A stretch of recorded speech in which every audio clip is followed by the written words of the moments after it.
Tension shattered, Helen turned off her laptop and padded into the bedroom to watch her husband pack. JB's sky-blue gaze met hers as she entered. It was a look she hadn't seen before, one filled with doubt, remorse, sadness. Though they'd only been married a short time, they'd been friends for over 30 years. She'd said goodbye to him 100 times, but this time seemed different. Couldn't you have said no? Helen sank onto the down comforter on JB's queen-sized bed. Well, actually it was her bed, too. She just hadn't gotten the his, mine, and ours thing down yet. Her home sat on a ledge overlooking the Oregon coast near Lincoln City. It would be their permanent home when JB retired from his post with the FBI, if he retired. JB lived in a townhouse on Portland's waterfront, which was where they'd been staying for the past 3 days. You know better, love. He stuffed his travel case alongside his briefs in the black leather carry-on. He would be going into one of the world's hotspots. That much Helen knew. Bosnia, the Middle East, Russia, or perhaps Northern Ireland, their homeland. Though the Cold War was supposedly over, the fighting never ended. Unfortunately, yes. Helen picked up a navy blue throw pillow from the floor and threw it against the pillow shams behind her. But a man's got to do what a man's got to do, right? The pained expression on JB's face made her wish she'd kept the last part of her sarcastic statement to herself.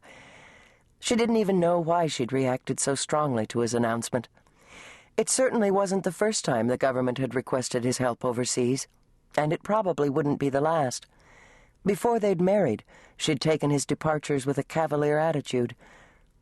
Marriage had changed a lot of things. "I don't be giving me a difficult time of it now.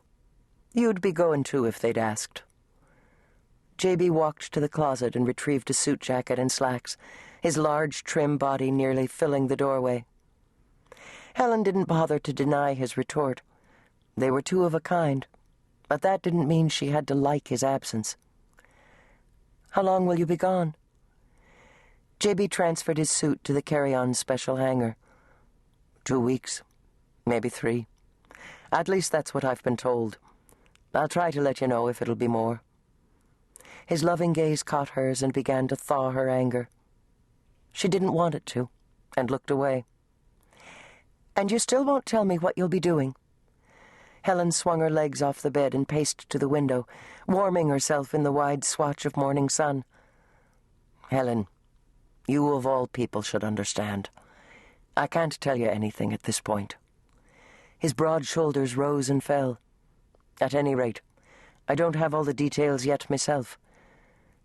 She folded her arms across her chest and watched a couple board a yacht in the boat basin below, wishing she and JB were still sailing in the turquoise waters off Jamaica. "I do understand. I just don't like it." "Nor do I, love." He wrapped his arms around her and drew her back against him. "I hate keeping things from you." "I hate keeping things from you as well," Helen started to say, but didn't. She wanted to tell him about the phone call she'd just received, but he'd only worry. And there was really nothing to be concerned about.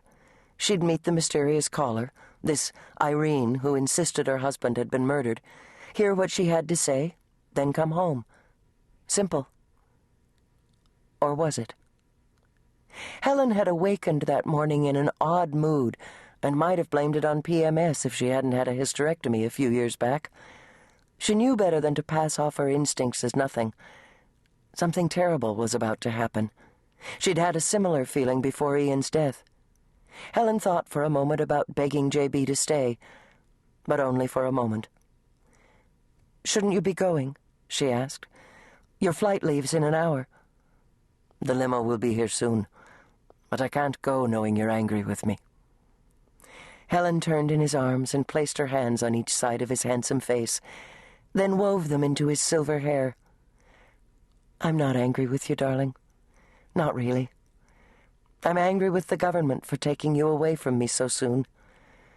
Helen tipped her head back and closed her eyes as his lips met hers, his soft whisper reassuring, yet making no promises. They both knew the risks. The doorbell rang.